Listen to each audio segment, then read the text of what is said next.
Allegations by Amnesty International. An army spokesman says that the statement, the latest in a series of allegations of impropriety leveled against Nigeria's military in the last year, aims to tarnish the security forces' reputation. The police also said, or the army also said, that they did not attack people holding demonstrations.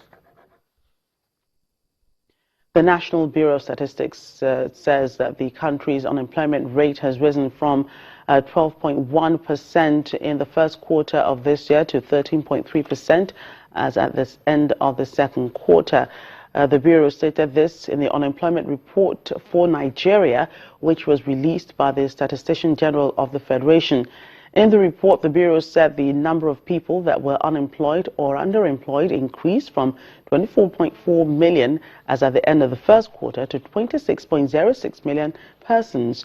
Meanwhile, President Muhammadu Buhari's 500,000 job intervention program for unemployed graduates has finally kicked off with 200,000 successful applicants commencing work on December 1st, 2016. The program is in line with the 2015 election campaign promises of the ruling All Progressives Congress to provide jobs for teeming unemployed youth in the country. Let's get more of this. Joining us to speak on this is a life coach, Abiola Salami. Thank you so much for joining us on Network Africa. Well, there's been a huge jump in the rate of unemployment. Why do you think this is the case at this time?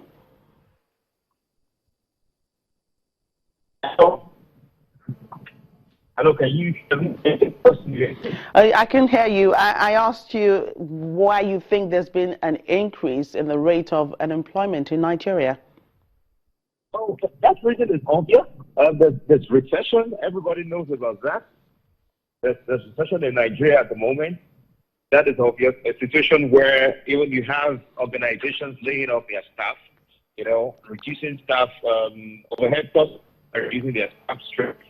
And of course, the normal problem we're used to having graduates outside chasing jobs, that is still there. That is still imminent. So those are the two critical factors, that has increased the rate of unemployment right now. And it's also important for us to define unemployment as a theme. The simple definition of unemployment is about a set of people that are able to work, they are able and willing to work, but they don't have the opportunity to work. So there are people who don't have the competence, and there are people who are not even willing. That doesn't form the bulk of unemployment. The unemployed people are those willing and able to work, but they cannot find jobs. The federal government says that by December, 200,000 youth will resume employment. That's by December 1st. This is a step in the right direction, I must say, but will this solve the unemployment problems? In Nigeria, there's something we like to do, and several governments before now have done that. Now the present government is doing that, which is about surface treatment. I call it surface treatment syndrome. There's a problem, there's a big problem, and so you're just looking at the tip of it, so like maybe have people in the news so that they can relate to that, oh, this government is working. Now, let us take this initiative. Let's just look at it critically. And I know we don't have enough time right now, to really look at it.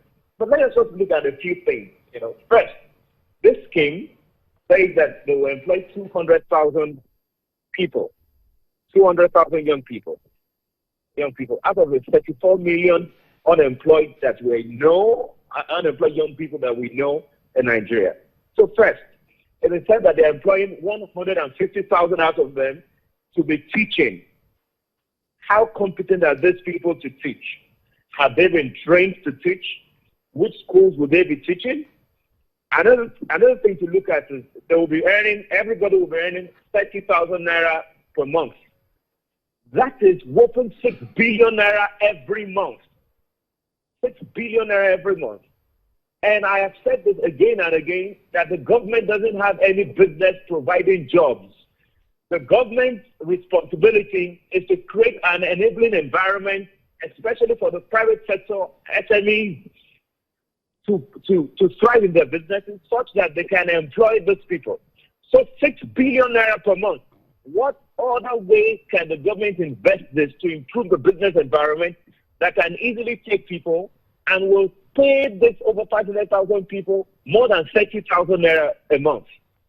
What is 30,000 naira really to these young people? Right. So let's take it from there. You talked about the government not having any business providing jobs. They should just give an enabling environment. So what can the private sector do in this regard? When the government says it's going to provide jobs for the youth, can't the private sector just come in and say that, look, leave that for us, you just give the enabling environment for that to happen?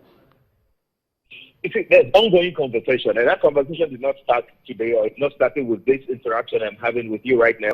There's ongoing conversation about the government creating an enabling environment for the private sector. And there could be incentives given to this private sector for taking on the 2 million unemployed youth who will be trained, to be gainfully employed, and they will earn good money. And apart from earning good money, there's also the effect on the GDP of our economy. But somehow we just like mentioning figures that, the government is employing 200,000 people. What the private sector should be doing in this is the private sector should continue that conversation, keep on pushing the envelope, having that discussion that government make this environment comfortable for us, make power stable, for example, right? Make power stable, for example. Come up with policies that will help us to easily access a foreign exchange if we need it for our business. Help us to position our businesses. If you see, when we talk about the developed countries, their economy thrives on the businesses of the private sector within the economy, not about the business of government, not about the government thinking that they can solve this problem. By the way, the government cannot solve unemployment alone. All right. The government doesn't have the capacity. All right. Thank you so much, Life Coach Abiola Salami, for sharing your thoughts on that issue with us.